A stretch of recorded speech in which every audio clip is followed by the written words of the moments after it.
दोस्तों, केंचुआ एक ऐसा प्राणी है जो अक्सर बारिश के दिनों में देखने को मिल जाता है। केंचुए मिट्टी के नीचे बिल खोदकर रहता है और दिन में अपना ज़्यादातर समय बिल में रहकर बिताता है। आपको बता दें कि इस दुनिया में केंचुए की लगभग 6,500 से भी ज़्यादा प्रजातियां पाई जाती हैं, जिनमें से कुछ समुद्री इलाकों में पाए जाते हैं।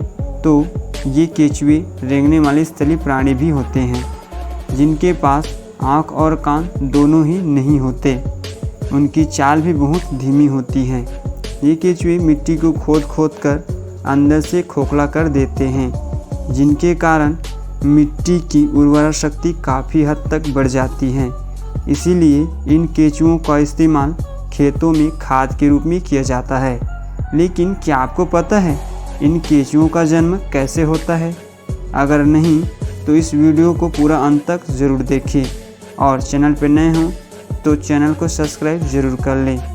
दोस्तों, सबसे पहले इसके जीवन चक्र में मिलन की प्रक्रिया होती है, जैसा कि आप इस वीडियो में देख सकते हैं। और इनका ये मिलन कुछ मिनटों में ही होता है। आपको जानकर हैरानी होगी कि ये ऐसे जीव हैं जिनके पास नर और मादा दोनों प्रकार का मिलन अंग मौजूद होते हैं। जी हाँ दोस्तों, अब आप ये भी सोच रहे होंगे अगर इनके पास दोनों अंग मौजूद हैं तो ये मिलन किस अंग से करते होंगे?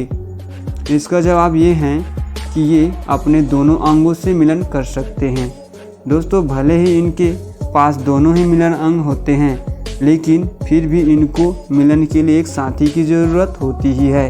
वो इसलिए क्योंकि अगर आप इन केंचुओं को थोड़ा बारीकी से देखें तो आपको पता चलेगा कि उनके शरीर में 100 से भी अधिक खंड बने होते हैं और शुरुआत के चौथे खंड में मादा प्रजनन अंग पाए जाते हैं और 18वें खंड में नर प्रजनन अंग पाए जाते हैं।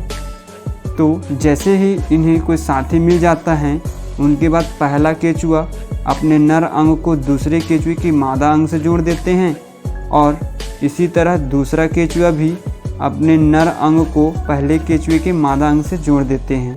इस तरह से इनके मिलन की क्रिया शुरू होती है और इस चीज़ों को जानने के बाद आप यह भी कह सकते हैं कि ये केंचुए नर और मादा दोनों होते हैं।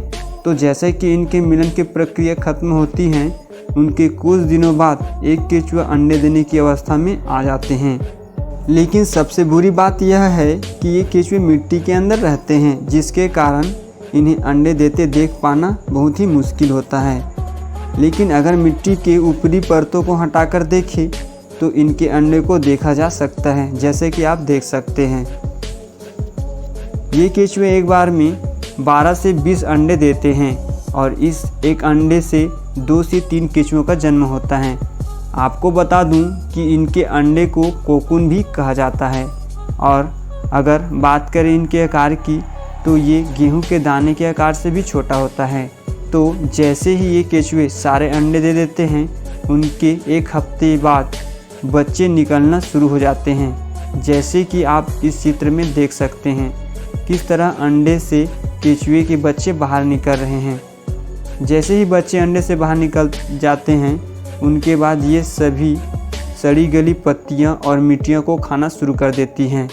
इस तरह से 30 से 40 दिनों में पूरी तरह वयस्क हो जाते हैं, जिनके बाद ये मिलन करने की अवस्था में आ जाते हैं और फिर यह जीवन चक्र लगातार चलता ही रहता है। और अगर बात करें इनकी जीवन काल की तो इनका जीवन काल 1 से 2 वर्ष का होता है। तो दोस्तों, उम्मीद करते हैं वीडियो आपको ज़रूर पसंद आया होगा।